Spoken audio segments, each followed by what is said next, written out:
Have you ever thought about starting your own victory garden? Originating from the World Wars, victory gardens were a way for individuals to contribute to the war effort by growing their own food, freeing up resources for our troops. But the concept of a victory garden has evolved over time. Today it means something more personal, more empowering. It's about self-sustainability and independence. It's about making a choice to control what you eat and how it's grown. It's about saving money on groceries and reducing your carbon footprint. But it's also about the sense of accomplishment that comes from nurturing a seed into a plant and eventually into food on your table. Victory gardens are more than just a patch of dirt and some seeds. They are a testament to our ability to provide for ourselves and our families, even in the face of adversity. So are you ready to start your own victory garden? Let's dive into the steps. First things first, you need to choose the right location for your garden. The location is everything. Sunlight is a key factor in plant growth, so you want a spot that gets at least 6 to 8 hours of direct sunlight each day.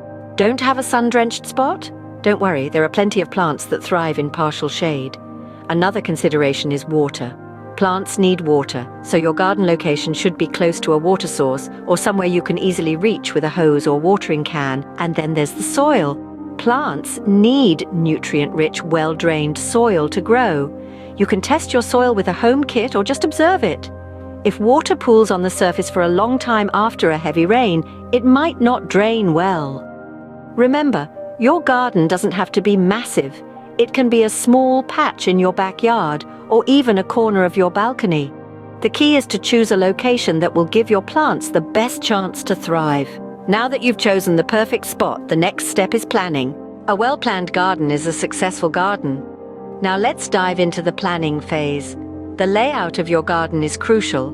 Consider the size of your plants, their growth rate, and the concept of companionship planting.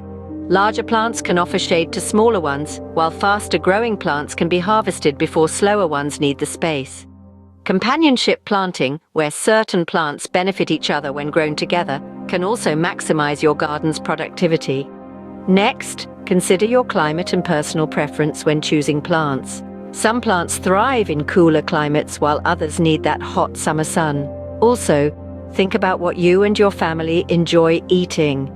There's no point in growing a bumper crop of zucchini if no one at home likes it. So spend some time sketching out your garden on paper.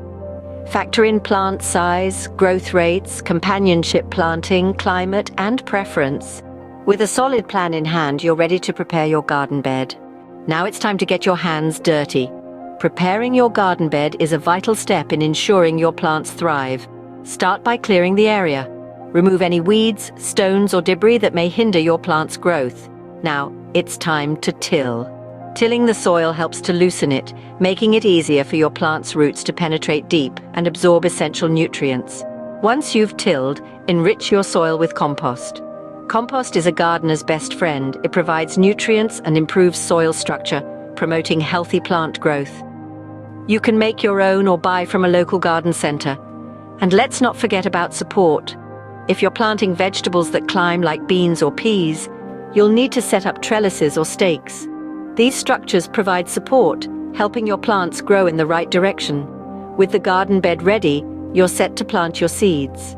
Remember, a well-prepared garden bed is the foundation of a successful victory garden.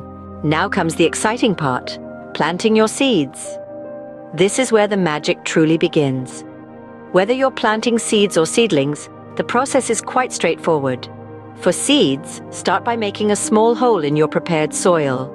The depth of the hole should be about 2 times the size of the seed you're planting. This can vary slightly depending on the seed type, so be sure to check the packaging for specific instructions. After dropping the seed into the hole, cover it with soil and gently press down to ensure good contact between the seed and soil.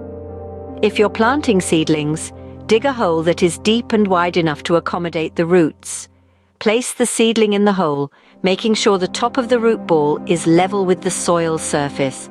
Then backfill the hole with soil, tamping it gently around the base of the plant. Now let's talk spacing.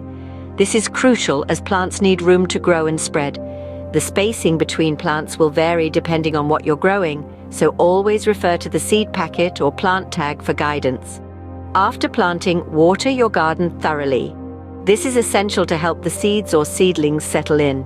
From here on, regular watering is key. Aim to keep the soil consistently moist, but not waterlogged. Overwatering can be just as harmful as underwatering. Weeding and pest control are also integral parts of maintaining a healthy garden. Regularly check your garden for weeds and remove them before they have a chance to compete with your plants for nutrients. Keep an eye out for pests too. If you spot any, look for organic ways to control them.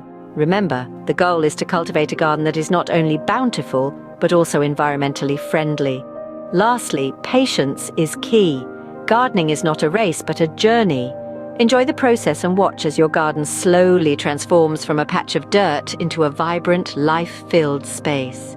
With these simple steps, you're well on your way to growing your own victory garden. Starting a victory garden might seem daunting, but with these steps, it becomes a manageable and rewarding project. We've walked through the process together, from selecting the perfect spot, to planning your green space, to prepping the garden bed, and finally planting and maintaining your crops. With patience and a bit of effort, you're now equipped to grow your very own victory garden. Remember, every garden is a victory garden. So go ahead, start yours today.